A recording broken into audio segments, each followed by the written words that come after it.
الحمد لله ذي المن والإنعام شرع لعباده حج بيته الحرام ليكفر عنهم الذنوب والآثام وأشهد أن لا إله إلا الله وحده لا شريك له شهادة تنفي جميع الشرك والأوهام وأشهد أن محمدا عبده ورسوله خير الأنام صلى الله عليه وعلى آله وأصحابه البررة الكرام وسلم تسليما كثيرا. أما بعد عباد الله، أوصيكم وإياي بتقوى الله جل في علاه فقد فاز المتقون.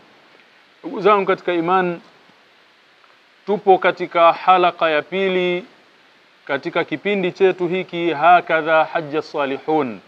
Hivi ndivyo walivyohiji waja wema.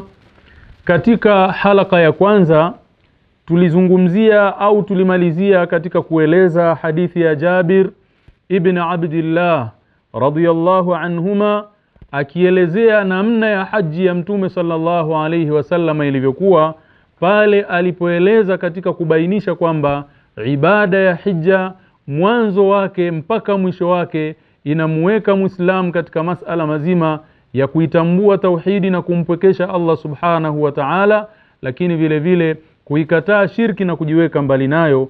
Akasema pale aliposema Jabir ibn Abdullah, fa ahalla an-nabiy sallallahu alayhi wasallam bitauhid, kwamba Mtume sallallahu alayhi wasallam akahirimia ibada ya hija kwa kutaja maneno ambayo yanaonyesha kumpwekesha Allah subhanahu wa ta'ala: labbaik allahumma labbaik labbaik la sharika laka labbaik innal hamda wan ni'mata laka wal mulku la sharika lak. فسمى جابر التلبية توحيدا لأنها تضمنت التوحيد والإخلاص. haya maneno ya talbiya niliyosoma labbaik allahumma labbaik, Jabir ibn Abdullah akayaita tauhid, kwamba ni kumpwekesha Allah, kwa sababu ni kweli maneno haya tadammanati tauhida, yamekusanya katika maana yake kumpwekesha Allah subhanahu wa ta'ala, wal ikhlas, na kumkusudia Allah tabaraka wa ta'ala. Labbaik allahumma labbaik, tumekuitika Mola wetu, tumekuitika. Labbaika la sharika lak, tumekuitika hali ya kuwa tunaamini hauna mshirika we Allah. Labbaika la sharika lak innal hamda wan ni'mata laka wal mulku, hakika himdi zote na neema zote na shukrani zote ni zako na ufalme ni wako ya Allah. La sharika laka, hali ya kuwa hauna mshirika. Kwa hiyo maneno haya yanaonyesha kwamba ni maneno ya kumpwekesha Allah subhanahu wa ta'ala. Kwa hiyo tukawa tumesema kwamba mtu mwenye kufanya ibada ya hija anakuwa mwanzo anatangaza kumpwekesha Allah subhanahu wa ta'ala min awwali lahdha, kuanzia sekunde ya kwanza, kuanzia hatua ya kwanza katika ibada ya hija, kuanzia pale anapoingia katika nusuk. Kwa sababu pale unapoondoka nyumbani kwako ukafika popote utakapokuwa umefika, hali ya kuwa pengine umepitia njia ya anga, labda umepanda ndege, au umekuja kwa njia ya maji, au umekuja kwa njia ya nchi kavu, Mtume sallallahu alayhi wasallama aliweka utaratibu, akaziainisha mawaqit, sehemu ambazo mwenye kufanya ibada ya hija akiingia Makka hali ya kuwa amekusudia hija au umra hatakiwi kuvuka maeneo yale isipokuwa awe amehirimia. Sasa unapofika katika hatua hiyo ya kwanza ibada yako ya hija katika miqat, ukawa umevua mavazi yako ya kawaida, umeoga, umeweka manukato katika mwili wako na sio katika mavazi, ukavaa ihram yako, unaweka nia sasa ya kuingia katika ibada ya hija. Ndiyo maneno hayo unayoyazungumza talbiya, kuanzia mwanzo mpaka mwisho wa ibada yako unatangaza kumpwekesha Allah subhanahu wa ta'ala.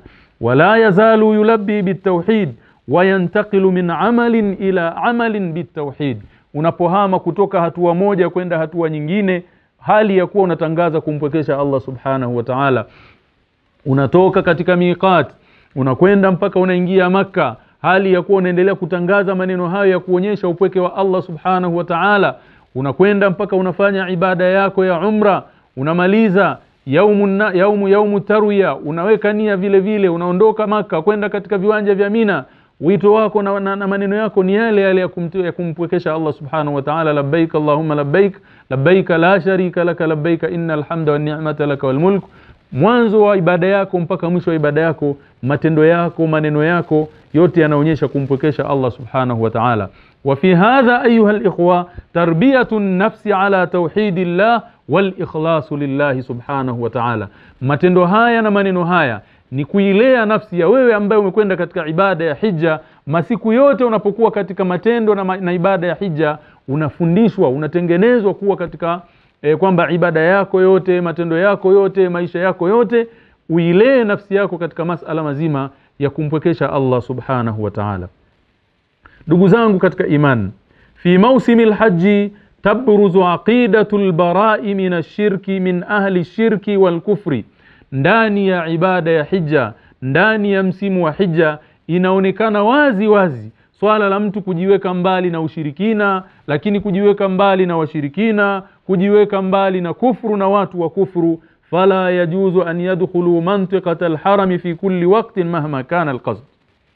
Bali Allah subhanahu wa ta'ala ameharamisha Makka kwa watu wa shirki na watu wa kufru. Mtume sallallahu alayhi wasallam vile vile naye akalibainisha hilo katika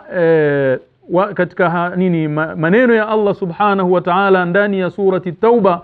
Allah jalla wa ala amebainisha wazi wazi aliposema, ya ayyuhalladhina amanu, enyi ambao mmemwamini Allah, innamal mushrikuna najasun, hakika ya washirikina ni najis, fala yaqrabu almasjid alharama ba'da amihim hadha, baada ya mwaka wao huu wasikurubie tena katika msikiti mtukufu wakati aya hii inashuka.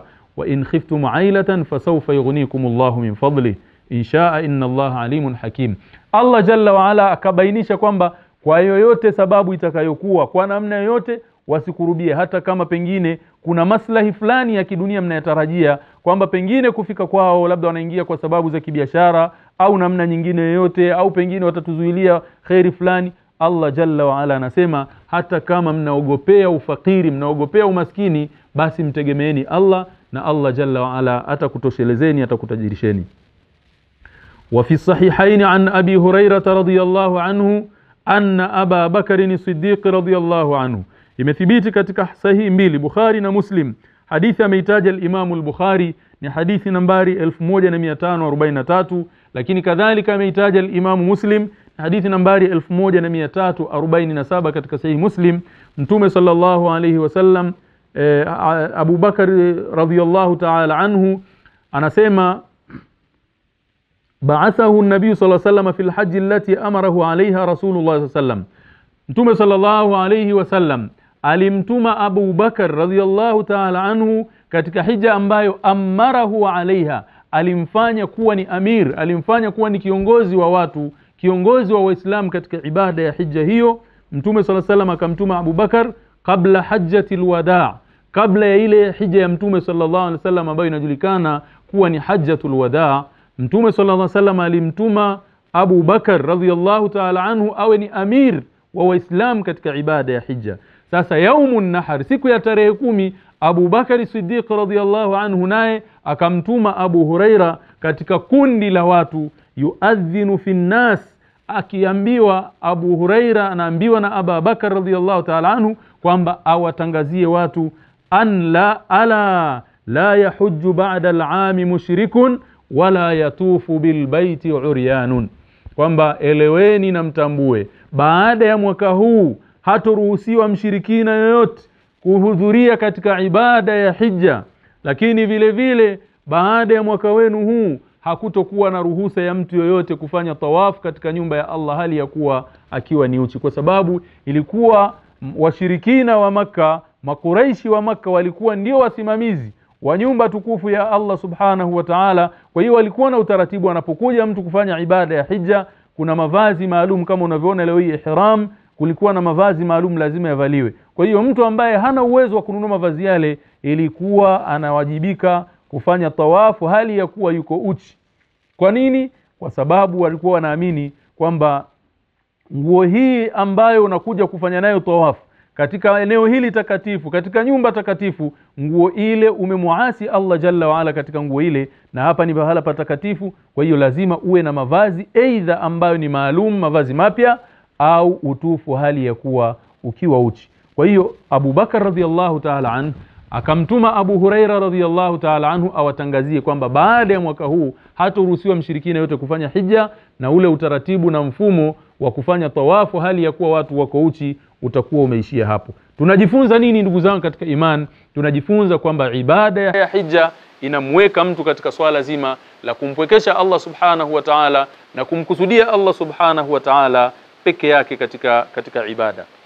Wa mimma yushra'u fi yawmi Arafa, na tukitazama ndugu zangu katika imani ibada ya hija na katika mambo ambayo yanatakiwa kufanyika katika siku ya Arafa, siku ya tarehe 9 au siku ya mwezi 9 katika mwezi wa Dhulhijja, al-iktharu min shahadati at-tauhid biikhlasin wa sidqin.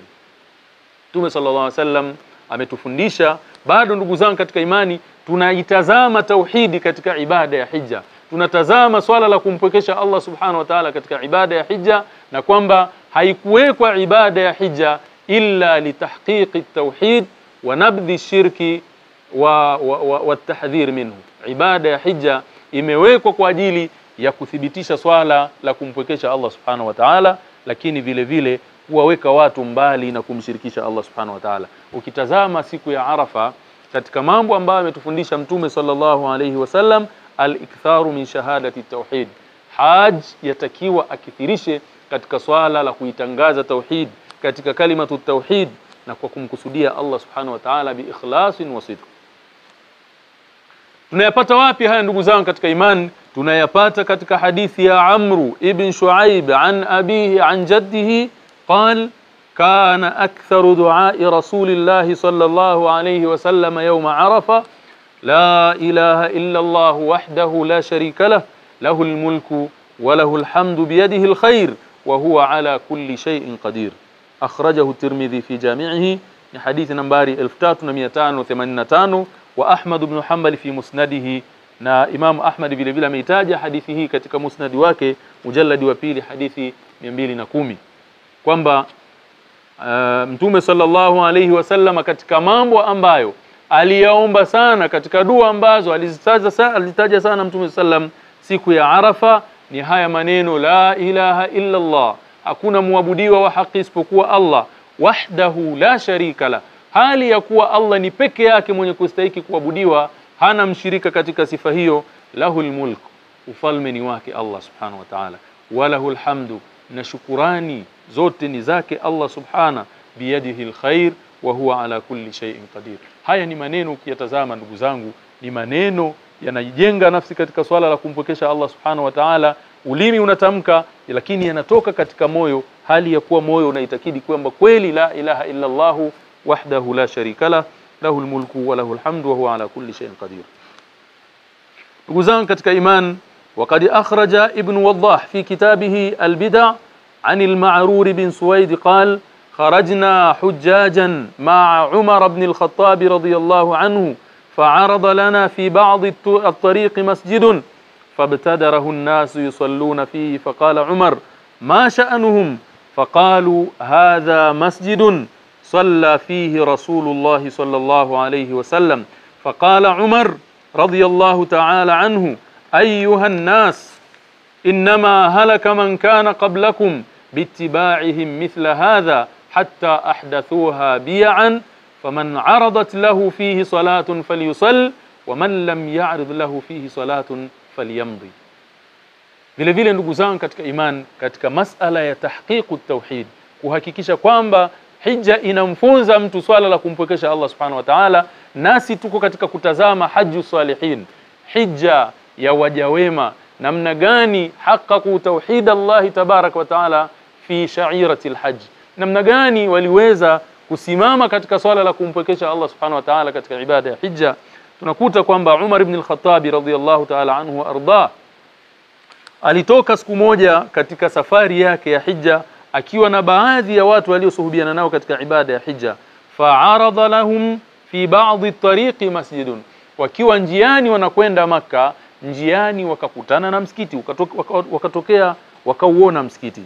Fabtadarahu an-nasu yusalluna fi, wale waliokuwa pamoja na Umar wakawa wanakwenda makundi kwa makundi, wanaingia katika msikiti ule kuswali. Faqala Umar alipoona tukio lile, namna gani watu wanahamasika, namna gani watu wamepupia kwenda kuswali, katika msikiti ule, akasema kuwauliza masha'anuhum, kulikoni na waona watu wanashindana kwenda katika msikiti huu, nini tatizo? Kwa nini wanaokusudia msikiti huu? Kwa nini wanapupa katika kuendea? Faqalu, wakasema wasemaji kumwambia Umar radhiyallahu ta'ala anhu, hadha masjidun salla fihi Rasulullah sallallahu alaihi wasallam, msikiti huu ni msikiti ambao inasadikiwa Mtume sallallahu alaihi wasallam amepata kuswali katika msikiti huu. Faqala Umar, angalia masahaba wa Mtume sallallahu alaihi wasallam walivyolelewa katika kuitukuza sunna, walivyolelewa katika kufuata athari za Mtume sallallahu alaihi wasallam, walivyofundishwa na kulelewa na Mtume sallallahu alaihi wasallam katika kuchukua tahadhari na masala ya kumshirikisha Allah subhanahu wa ta'ala, au mambo ambayo yanaweza kuwa ni sababu ya kuiendea shirki wal iyadhu billah. Umar akasema, ayuhan nas, enyi watu, innama halaka man kana qablakum, hakika si vinginevyo waliangamia waliokuwa kabla yenu, bittibaihim mithlu hadha, kwa sababu ya kufuatafuata vitu kama hivi. Yani walikuwa watu waliotangulia katika nyumati zilizotangulia wanafuatilia athari za mitume wao, athari za manabii wao, kwamba hapa labda mtume alifanya kitu fulani na wao wanafanya, labda inasadikiwa hapa kulikuwa kitu fulani na wao wanafanya. Akawatahadharisha na kuambia katika mambo ambayo yamewaangamiza waliokuwa kabla yenu ni sababu kama hizi, au ni mambo kama haya mnayoendea, hatta ahdathuha bi'an, mpaka ilifikia wakati haya maeneo ambayo mitume wao, manabii wao walikuwa inasadikiwa wanafanya ibada katika maeneo hayo, mpaka imefika wakati wakafanya ni maeneo ya ibada. Kisha akawapa muongozo, anasema faman aradat lahu fihi salatun falyusalli, yoyote itakayemtokea muda wa kuswali umemdiriki katika maeneo hayo, basi na swali. Waman lam ta'rid lahu fihi salatun falyamdi, na yule ambaye haijamdiriki swala katika maeneo hayo, basi aendelee. Kwa maana kwamba kitendo kile alichokifanya kilikuwa ni kitendo ambacho Umar ibn al-Khattab radhiyallahu anhu alikiona ni kitendo kinaweza kuwafikisha, kuwatoa katika njia ya sawa sawa. Ndugu zangu katika imani, ibada ya hija ni ibada ambayo inamjenga mtu katika suala zima la kumpwekesha Allah subhanahu wa ta'ala. Ni ibada ambayo inamuandaa mtu katika swala zima la mutaba'atu rasuli sallallahu alayhi wasallam, kumfuata mtume sallallahu alayhi wasallam fi kulli saghiratin wa kabira. Wa fi riwayatin عن المعرور بن سويد قال، na katika riwaya nyingine عن المعرور بن سويد قال خرجنا مع عمر في حجة حجها، tulitoka siku moja na Umar ibn al-Khattab katika hija ambayo amehiji mtume sallallahu alayhi wasallam.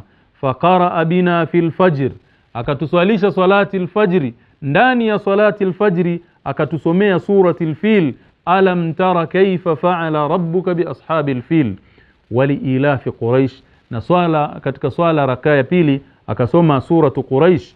Falamma qada hajjahu wa raja'a, pindi alipomaliza ibada yake ya hija na akaondoka, ra'an nasu yabtadirun, akaona watu kama vile wanawahi, kuna jambo wanaliharakia. Faqala ma hadha, akasema ni kitu gani hiki? Qalu masjidun salla fihi Rasulullah sallam, hii au huu ni msikiti ambao inasadikiwa aliswali katika msikiti huu mtume sallallahu alayhi wasallam. Faqal Umar radhiyallahu ta'ala anhu akamwambia, hakadha halaka ahlul kitab, kwa mambo kama haya na kwa tabia kama hizi waliangamia ahlul kitab, waliangamia waliokuwa kabla yenu. Ittakhadhu athara anbiyaihim bi'a, walifanya athari za manabii wao kuwa ni maeneo ya watu kufanya ibada. Ndio akaweka msimamo na kuwafahamisha, man aradat lahu minkum fihi salatu falyusalli, ikimtokezea mtu anakwenda pengine time ya swala imefika ikamdiriki katika msikiti au katika eneo hilo, basi na swali. Ama yule ambaye waman lam ta'rid lahu minkum fihi salatu fala yusalli, ama yule ambaye haikumtokezea swala, haikumkuta swala katika maeneo yale, katika msikiti ule, asihangaike kwenda kuswali. Hivi ndivyo alivyokuwa Umar ibn al-Khattab radhiyallahu anhu, na hivi ndivyo walivyokuwa wema waliotangulia. Akhi fillah, ndugu yangu mpendwa kwa ajili ya Allah subhanahu wa ta'ala, fata'ammal kayfa sadda amirul mu'minin Umar ibn al-Khattab radhiyallahu anhu turuq ash-shirk, itazame au utazame msimamo wa Umar ibn al-Khattab namna gani alivyokuwa ameziba njia na wigo na mianya ya kuweza kumshirikisha Allah subhanahu wa ta'ala, tahqiqan litauhid wa himayatan lijanabihi, kwa ajili ya kuhakikisha kwamba watu wanakuwa katika mstari mmoja wa kumpokesha Allah subhanahu wa ta'ala, na hakika na vile vile kulinda na kuchunga mipaka ambayo inaweza ikawaingiza katika kumshirikisha Allah subhanahu wa ta'ala. Fa ankara at-tabarruka bil amakin allati lam yadulla ash-shar'u ala fadliha wa hurmatiha. Alichokikemea hapa Umar ibn al-Khattab ni kule watu kujifungamanisha na maeneo ambayo walikuwa wanaitakidi kuna baraka. Pale wanaposema huu ni msikiti, aliswali pale mahala hapa Mtume sallallahu alaihi wasallam, kwa maana ya kwamba pana baraka. Ndugu zangu katika iman, kwa mnasaba huu ni wakumbushe kitu kimoja muhimu. Leo hii yako makundi mengi sana ambayo yanawapeleka watu hija. Ziko hamalat, ziko taasisi nyingi ambazo zinawapeleka watu hija, lakini wallahi thumma wallahi, na kuhusia ndugu yangu lillahi, kwa ajili ya Allah subhanahu wa ta'ala, kabla hujachukua maamuzi unaenda na nani, uliza. Waulize watu wenye kujua, waulize sio wale ambao pengine labda tumewahi kwenda nao ilikuwa hivi na hivi. Uliza watu wakufahamishe kwamba hawa watu, je, huu msafara ninaotaka kwenda nao, hawa ni watu wana elimu? Msafara huu unaongozwa na watu wenye elimu, watu wenye elimu ya sawasawa, wenye kumwogopa Allah subhanahu wa ta'ala, sio tu bora. Maana wako wengi ambao wanapeleka watu, lakini wengi wako katika biashara, wala hawajali ibada za watu. Leo hii ndio utasikia kwamba kuna watu ambao wanakwenda wanapelekwa watu katika maeneo yakiitakidiwa maeneo yale yana baraka, lakini hakuna chochote katika mambo ambayo yamethibiti kwamba eneo hili lina baraka au jambo hili alilifanya Mtume sallallahu alayhi wa alihi wasallam. Unaweza ukawa upo katika safari ya kiibada, lakini ukajikuta unachuma madhambi. Kwa sababu gani? Kwa kufanya mambo ambayo wewe unaitakidi kuwa ni ibada, lakini walaysat min al-ibadati fi shay. Hilo halipo katika ibada kwa namna yoyote. Ndugu zangu katika imani, yasikilize maneno ambayo ni ya wanawazuoni wetu. Qala Sheikhul Islam Ibn Taymiyyah alayhi rahmatullah, al-mutabaa. Kama nilivyotangulia katika halqa yetu ya kwanza kwamba Mtume sallallahu alayhi wasallam alitekeleza ibada ya hija na akatuambia, chukueni kwangu mimi mfumo mzima wa ibada, litaakhudhu anni manasikakum. Sasa sisi jukumu letu ni kumfuata Mtume sallallahu alayhi wasallam, lakini ufuataji ni upi?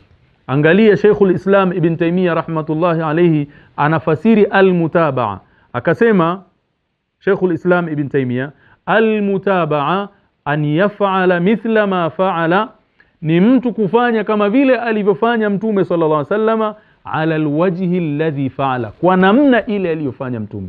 Ni kufanya kama alivyofanya katika sifa na namna aliyofanya Mtume sallallahu alayhi wasallam.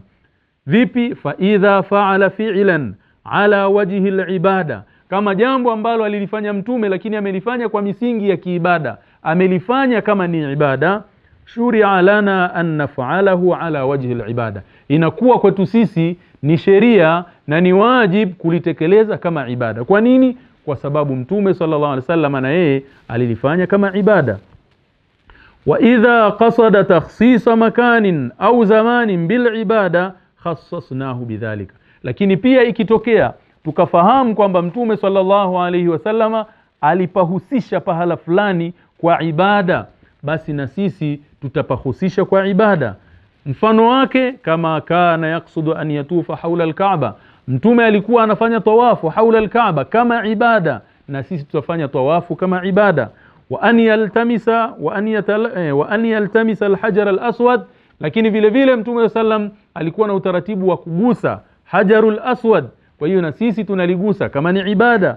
Wa an yusalli khalfa al-maqam, lakini pia Mtume sallallahu alaihi wasallam alipokuwa akifanya tawaf, akimaliza anaswali rak'a mbili khalfa al-maqam kama ibada. Kwa hiyo na sisi tukifanya tawaf tunasali baada ya ibada ya kutufu, ikiwa fursa iko tunaswali khalfa maqami Ibrahim. Wa qasada as-su'uda ala as-safa wal marwa wad-du'a wadh-dhikr hunak, Mtume alipakusudia hasa akapanda katika Jabalus Safa, lakini vile vile alipanda katika Jabalul Marwa, juu ya jabali lile akasimama hali ya kuelekea al-Kaaba na akaomba, na sisi tunafanya hivyo kama ni ibada. Wakadhalika Arafa wa Muzdalifa wa ghairihima, vile vile tukiwa katika viwanja vya Arafa, tukiwa katika viwanja vya Muzdalifa, maeneo haya Mtume SAW aliyakusudia kama ibada katika ibada yake ya hija. Kwa hiyo na sisi tunapoyaendea tunayaendea kama ibada, na huu ndio mutabaa, huku ndiko kumfuata Mtume sallallahu alayhi wa alihi wasallam. Wa amma ma fa'alahu bihukmi al-ittifaq wa lam yaqsidhu, sikiliza vizuri sasa uzingatie, ama yale aliyoyafanya Mtume sallam lakini kwa sababu tu imesadifu hivyo, lakini hakukusudia. Mfano vipi? Mithlu an yanzila bimakanin wa yusalli fihi, mfano itokee Mtume sallam alikuwa anatembea, msafara umekwenda, time ya swala imefika, wakajikuta wameweka kambi pahala fulani, alafu wakaswali. Likaunihi nazalahu la qasidan litakhsisihi bihi bisala, kwa sababu tu time imefika wakiwa pale na kambi yao wameweka ya muda pale, na muda wa swala umefika wanaswali. Sio kwa sababu Mtume alipakusudia pale kuswali, na sio kwa sababu Mtume alikuwa lazima awe pale. Hapana. Fa idha qasadna takhsisa dhalika almakan bisalati fihi au an-nuzul fihi lam nakun muttabi'in bal hadha min albid'ah. Kwa hiyo na sisi katika ibada yetu na misafara yetu ya haji, eti kwa sababu Mtume alitua pale, aliswalia pale swala fulani, kwamba na sisi lazima tuweke kambi yetu pale na sisi tuswalie pale. Mtume hakuswali pale kwa sababu kapakusudia, ni kwa sababu imesadifu, imetokea muda umemkuta pale, labda alikuwa amekaa pale kwa ajili ya kupumzika. Sisi tukipakusudia, hiyo sio kumfuata Mtume, bali inakuwa ni katika kuzua. Haya ni maneno ya Sheikhul Islam Ibn Taymiyyah alayhi rahmatullah.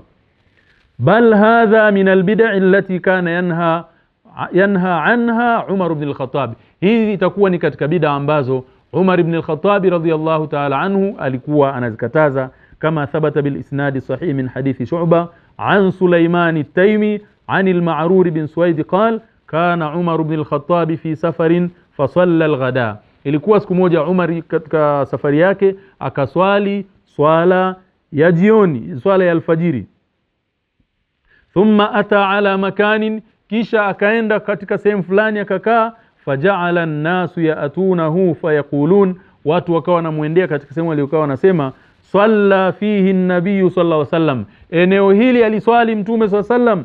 Faqala Umar inma halaka ahlul kitab annahum ittaba'u athara anbiya'ihim, hakika si vinginevyo ndugu zangu wameangamia ahlul kitab kwa sababu ya kuzifuatilia athari za mitume wao, bitiba'ihim mithla hadha, kwa sababu ya kufuata mambo kama haya, hatta ahdathuha bi'a, mpaka wakafanya maeneo hayo ni maeneo